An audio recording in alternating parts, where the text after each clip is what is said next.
Alright, so nagbabalik tayo sa ating violin tips and tricks. And for today's video, let's talk about when should you stop practicing open strings and scales, no? Yung parang foundational techniques. Kailan mo ba dapat tinitigil yan? Yung pag-uusapan natin on today's video. Medyo clickbaity, but this is more of an informative video, especially for beginners na nahihirapan or naboboringan na sa mga basic na to. Okay? So, the basic answer is you never stop playing your scales, your open strings, your bow exercises, all those things. You never actually stop. Okay? So, hindi mo pwede itigil yung mga bagay na yun. Even as professional players, even as professional musicians, we still do these things, no? So, I always like to use the analogy that a musician is this like an athlete, no? Para tayong mga athlete. But we don't use the bigger muscles. We always use the smaller, finer muscles para sa mga movements and sa mga actions na ginagawa natin.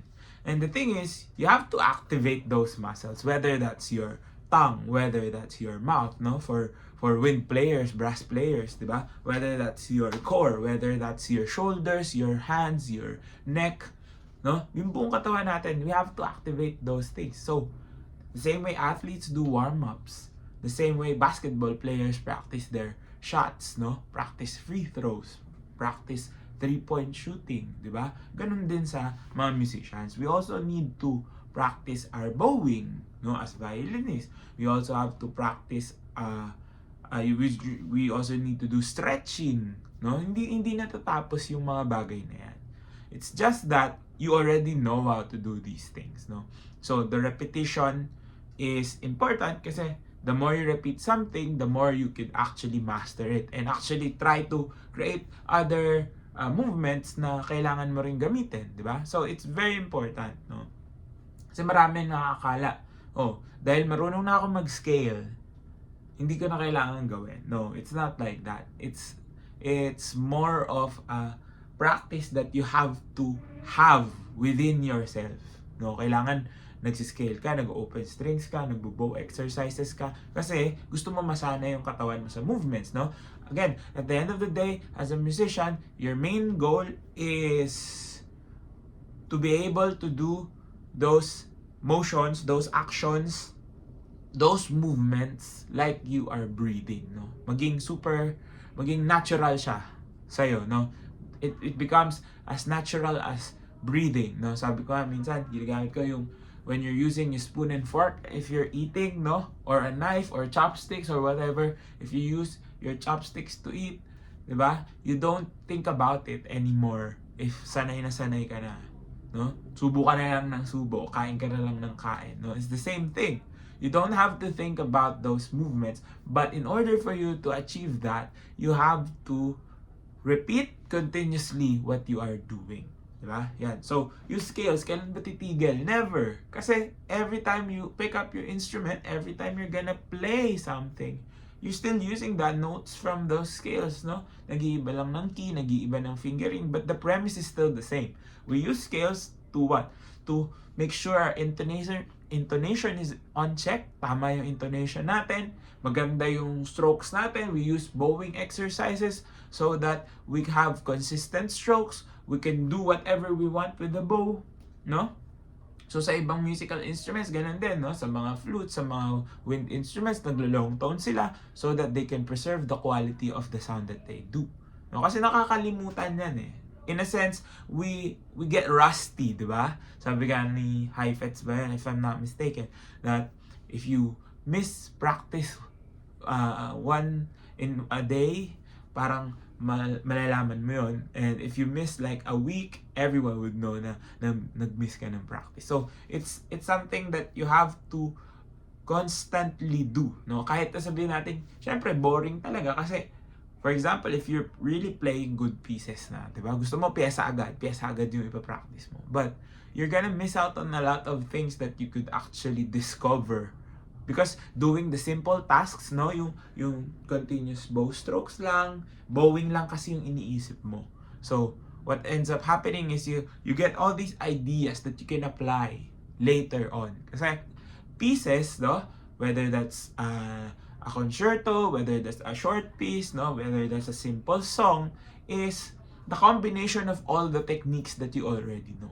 Diba? It's a culmination of yung pag-open string mo, yung pag-scale mo, di ba?